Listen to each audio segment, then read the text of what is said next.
Life always has a way of throwing curveballs and bringing unforeseen changes to your life. And I can't say it enough that throughout my life, I have had to experience that more times than I ever thought I would have had to as I was growing up.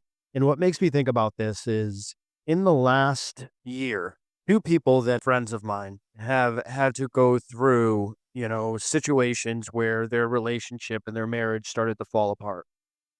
So I just want to kind of get into that, and I want to see what you guys are thinking about this stuff as well. Welcome back to the Brood for Life podcast.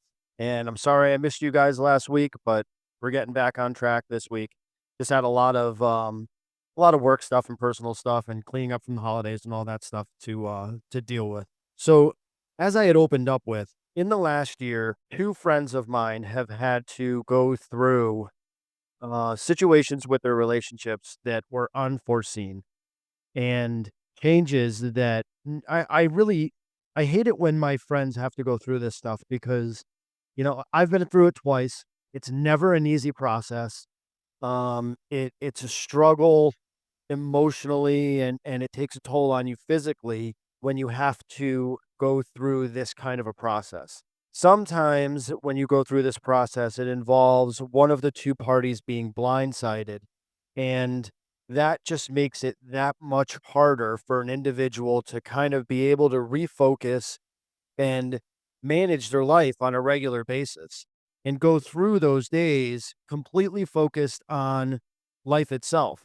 And you can't do it because you're just emotionally exhausted. Now, what bothers me the most about this is one of my friends, I really never saw it coming. I just always envisioned them as like a great couple and never seemed like there was any issues or any of that kind of stuff. And unfortunately for them, they were blindsided with a situation where their spouse no longer wanted to be married. And the way that it was delivered was just a kind of a fucked up way, and is the best way to put it. Like when you have one party that's actively, working on that relationship and one party that's thoroughly invested in making sure that that relationship moves forward.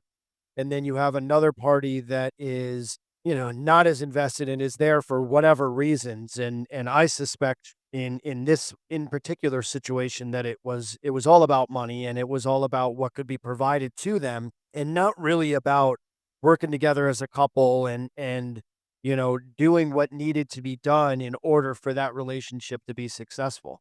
On the other hand, this other friend of mine, they're also blindsided, but blindsided from the fact that their spouse just is lost and just doesn't feel like being in that marriage anymore is beneficial to either one of them, and just wants to be done with the marriage and just be by theirself and deal with their own demons is the best way I can put it. I don't really know the actual ins and outs about it other than the one spouse is struggling emotionally and does not know how to open up and work on those issues. And I think that that one really makes me sad because of all the people that you should be able to lean on and all the people in your life that you should be able to count on, it should be your spouse. There should be really nothing that you think, feel, or whatever that should ever impact that relationship. There's nothing that shouldn't be able to be said. You should, I mean, you should be able to talk just about anything. When that collapses and there's no conversation about what you're thinking and feeling on the inside is where relationships really start to fall apart. And it's sad when it's that because I would dare to say that more relationships fall apart because of money problems than or substance abuse problems than fall apart because the two parties just aren't communicating. Like you've obviously been together for a long period of time, and there's really no reason why that door shouldn't be open. I kinda understand some of it, being previously in 2 other marriages and having to deal with things on an emotional level at multiple different times and have felt highs and have felt lows and it's never easy. But what I've learned in my new marriage is that when you have somebody that is by your side, regardless of what you're thinking or feeling, that individual needs to be as invested as you are, like my wife is. And even though we might have conversations that are tough conversations, we always try to make them as productive as possible. And we listen to what each other have to say, regardless of what that might be. And sometimes it can be, like emotionally, I'm just falling apart and I'm thinking about a bunch of different things, or vice versa. Or it could be, like a physical ailment. But we always make sure that we have those conversations. I get how other relationships fall apart because I wasn't always so open. I wasn't always so available to be able to have that conversation. And I think that a lot of guys in the world tend to be in the same spot that I was in, which is you don't really share your emotions. You have to be the backbone of the family. You have to be the strength and sole provider of what's going on. Whether that's true or not, that's how some men feel on the inside.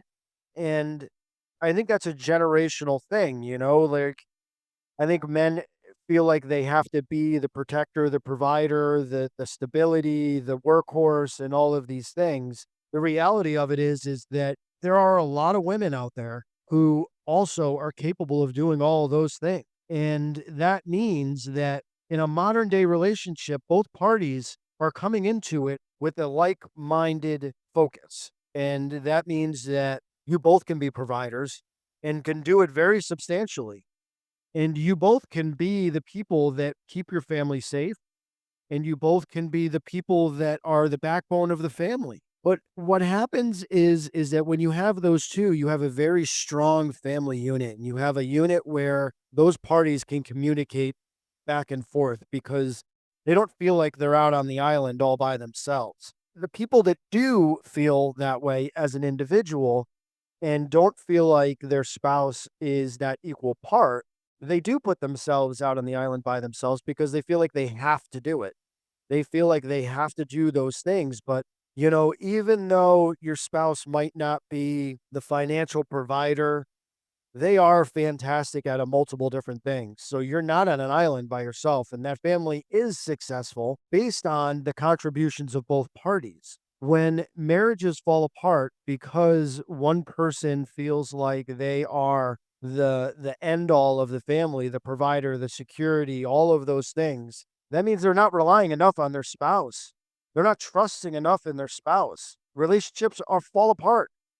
And when you're on the other side of that and you're the spouse that is not the one feeling that way, but you're the one that is actively helping and providing and doing all of those other things for your family, it's sad that those 2 parties can't find a common ground where one can be emotionally available and also recognize that your spouse is contributing equally, just not in the same fashion. Relationships are a give and take. It's not one person that has to harbor all of the duties and all of the tasks of that relationship. Why do people now still feel like that's the way it is? It's almost archaic, it's very 1800s.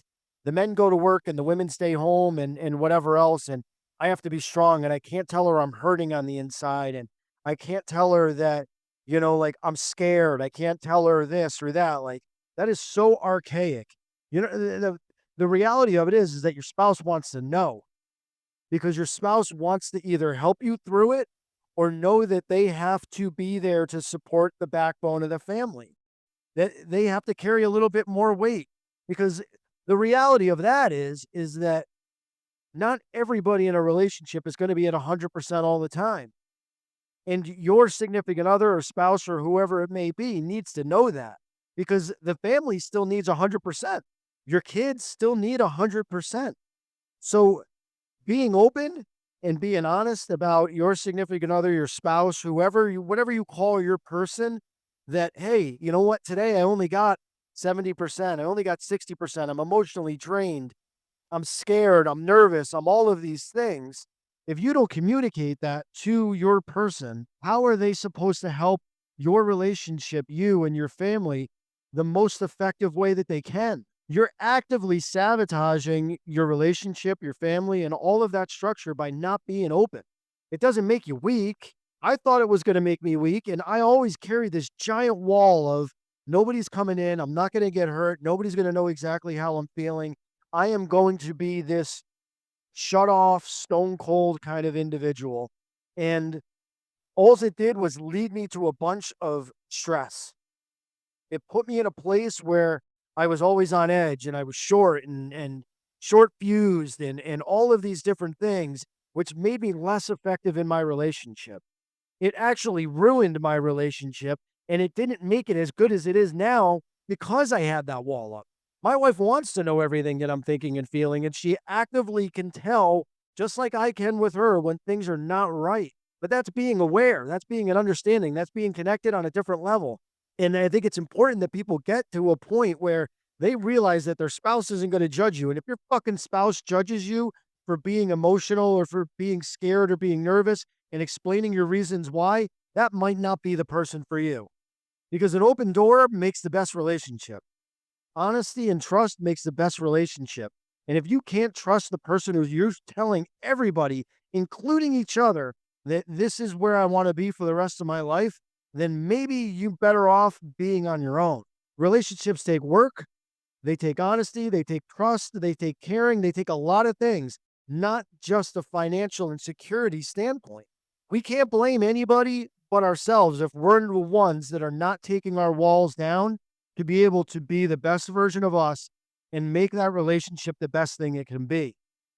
It's not just about being beautiful or handsome or strong or physically fit or any of those things. All of those are visual attributes. How you're feeling on the inside and being able to talk to your person about what's going on the inside is where the true foundation of your relationship starts. Don't be so closed minded and so shut off that you are unable to share that with your person. This world has a lot of failures and it has a lot of things that society is, and social media platforms and magazines and whatever else tells us we're supposed to be. And we label people who don't want to be emotionally open as strong. And when they want to be emotionally open, we label them weak. But the reality of that is that you're strong, open, or closed. But you are stronger, open. You are the best person you can be. You will find that conflict, although you may not be afraid of it, comes a lot less often when you are open and you are competent and you're not harboring all of this other bullshit inside and using something else as an outlet to get rid of it. Trust in your person. Trust in the one person in your life that is the most important to you. Talk to them. Tell them what you're thinking. Tell them what you're feeling. Tell them where your head's at. Don't carry it because it'll eat you alive and it'll ruin your relationships and it'll destroy aspects of your life. Don't be that person. Be a better person than that. Be aware that sharing your emotions and sharing how you're feeling doesn't make you weak. It makes you stronger. It makes you more aware of what you're thinking and what you're feeling. And it lets you know that the person sitting across from you is going to be by your side no matter what. Win, lose, or draw, they're always going to be there. And trust in them to do the same for you. To get there takes a lot of self-reflection and it takes a lot of willpower to be able to open yourself up like that. And honestly, your spouse will appreciate it and they will know that they have a safe place to be able to share what they're thinking and feeling as well, which in turn makes your relationship better. You set the example for your kids as to what a relationship's about. You'll find there's less arguing. You'll find that you guys are on a page together more often than not. You'll find that your kids grow up to be more respectful and more aware of what love is about. They'll understand that being open and honest about what they're thinking and feeling leads to results. Those results being, how do you fix whatever it is that you're thinking or feeling? By talking to somebody and letting them know what's going on, they can get you down the right path, whether it's therapy, sharing their own experiences, whatever that case may be. It starts by opening the door. In some other episodes, Joe and I had talked about this self-reflection on where you're at and understanding that looking in the mirror and addressing your own failures and where you have gone wrong is the first step in recovery. This is the same kind of a thing. You want to have the best relationship you can possibly have, then you need to open that door. You need to be emotionally available. You need to show your kids that it's okay to be emotionally available. It's not just about being The Rock. It's not about being, Maximus. It's not about being any of that stuff.